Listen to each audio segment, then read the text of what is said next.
10 facts about Samuel Hamilton, the real-life grandfather of John Steinbeck, the in-the-book grandfather of the narrator. John Steinbeck's grandfather on his mother's side. 10 facts about this man. Number one, he was an Irish immigrant. An Irish immigrant who was middle class, who could trace his family and connections to princes and to paupers.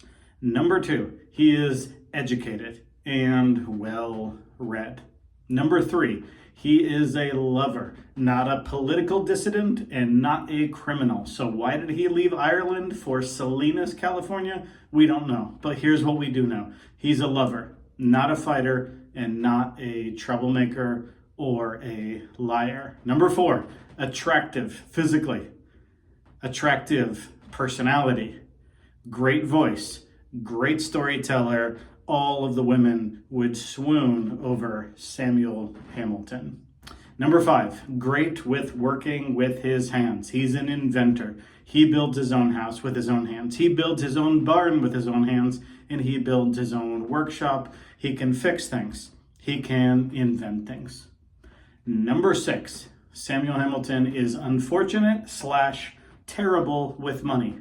Though he's all these things, though he has charisma, though he's attractive, though he's well-spoken, well-educated, honest, loving, works with his hands well, though he has everything going for him, what he doesn't have going for him is his ability to make money, whether it's by his poor decisions, we'll see in the novel, or just bad luck, we'll see in the novel. He is someone who, for all of his talent and gifts, does not have the gift of making money. And even really worse than that, said in this chapter, he sort of lets people take advantage of him.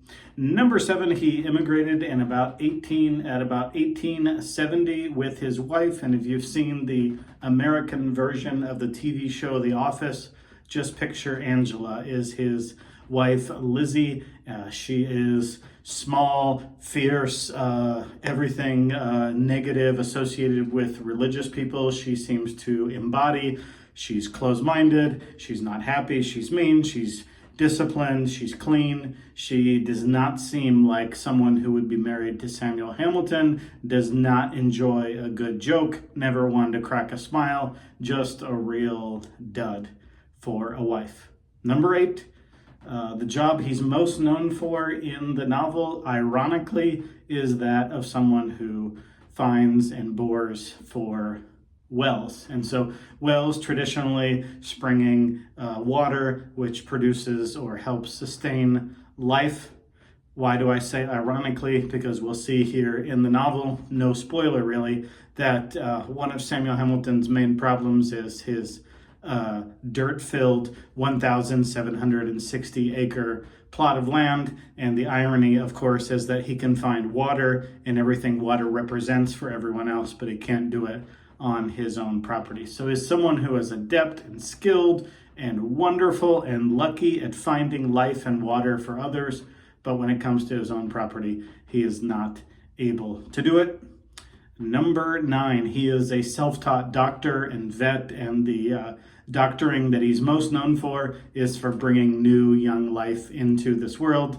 9 children that he and Angela from The Office have, and he delivers most, if not all of them. And living in such a remote place, he's forced to learn to be his own doctor. And then number 10, Steinbeck notes that there's a whole generation of people somewhat similar to Samuel Hamilton, and these people I think Steinbeck is reminiscing about. He wishes they still exist. So Steinbeck disagrees with their own self-assessment. Their own self-assessment is that they're God's image bearers, and so their life is important, and whatever God has created them to do is inherently important because God has created them to do it. Steinbeck likes the people, but also doesn't agree with their self-assessment, and says that they have self-esteem. They put that self-esteem on God, and then God gives that self-esteem back to them. So in my very humble opinion, Steinbeck seems to be